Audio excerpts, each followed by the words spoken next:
Part 2, Mark 11-13. The Lord is here seen presenting the kingdom to his people Israel. Of necessity, therefore, we get the same display of royalty here, on this occasion, as in other Gospels, for that was the material, the circumstance, which constituted the occasion. Still, however, there is a chastened style in Mark's account which distinguishes it. Thus we learn that, on his entrance into the city, and on his going up to the temple, though he was there as the king, and in the zeal of God's house was casting out those who made it a house of merchandise, yet ere he did so, he looked round about upon all things. In Matthew he is seen as acting at once upon the defiled scene, but here, as this little action shows us, he is in the calmness and reserve of one who would give time to the scene to affect his eye and his heart, ere his hand lay hold on judgment. And this is another instance of the sympathies or sensibilities of Jesus in this gospel. He entered personally into the scene under his eye, and did not merely deal judicially. There was something of the divine patience in this, something of God's slowness to believe evil, as he had said in other days, concerning Sodom, I will go down now, and see whether they have done altogether according to the cry of it, which is come unto me, and if not, I will know. This, surely, gives a subdued, a chastened expression to the act of judging the temple, distinguishing it, under Mark's delineations of it, from the tone of prompt authority and decisiveness with which Matthew conveys it to us. And this is characteristic, and again, in the course of these chapters, there is something peculiar in the notice which our evangelist takes of the scribe who questions the Lord about the first commandment. He lets us learn the exercise of that man's soul. Matthew tells us merely that he came to tempt the Lord, as one of the representatives of the revolted nation, but Mark shows him to us morally or personally, expressing what was going on within him. And then shows us, also, how the Lord took him up in the same way, morally and personally, saying to him, Thou art not far from the kingdom of God. How grateful it is to the heart to read this. How acceptable to us this commentary of the Lord himself on one of the aspects or phases of the soul.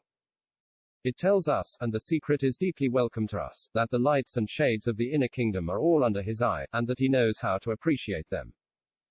There appears to have been some sudden visitation of this man's spirit. He came to tempt the Lord, but ere he went away he was not far from the kingdom of God.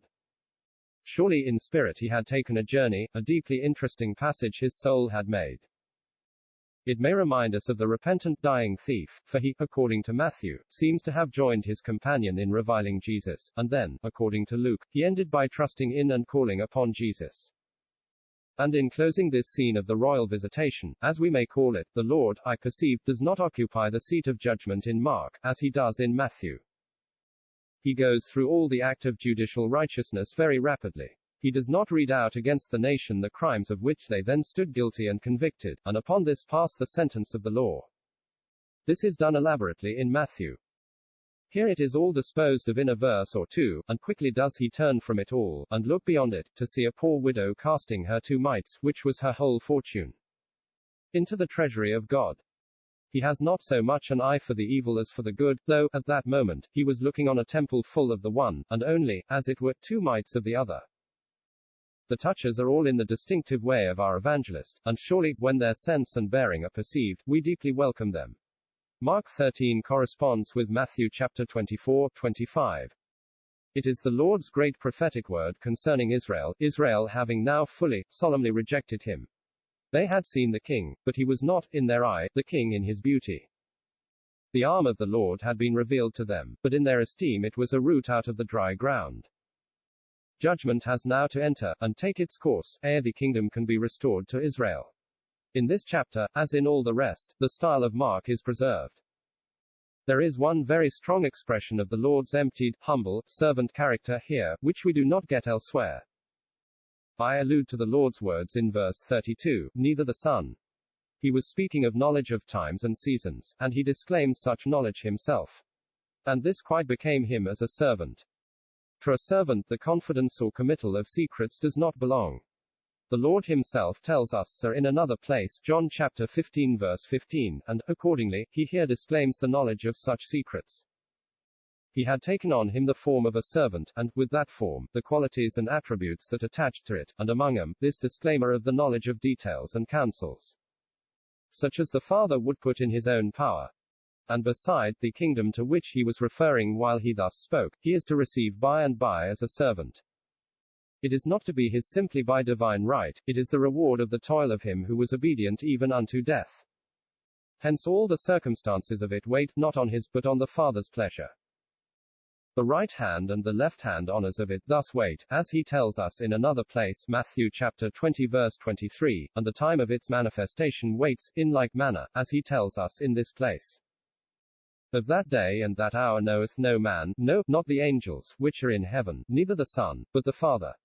Christ takes the kingdom as the son and heir of David, the kinsman of men.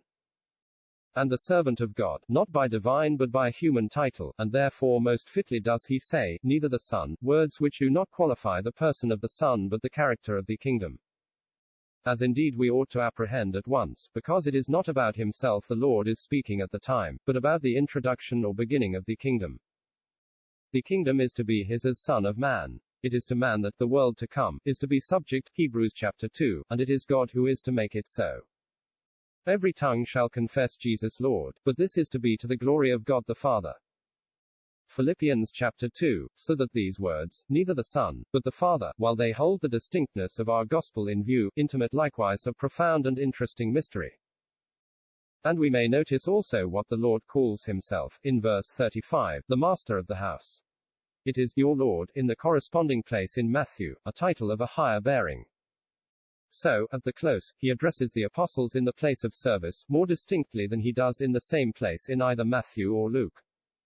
To each of them there is given work, the porter being commanded to watch, and this is peculiar to Mark.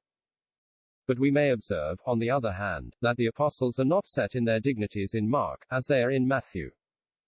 We have not the special honor conferred on Peter in the midst of them, nor the thrones of the 12 themselves over the tribes of Israel.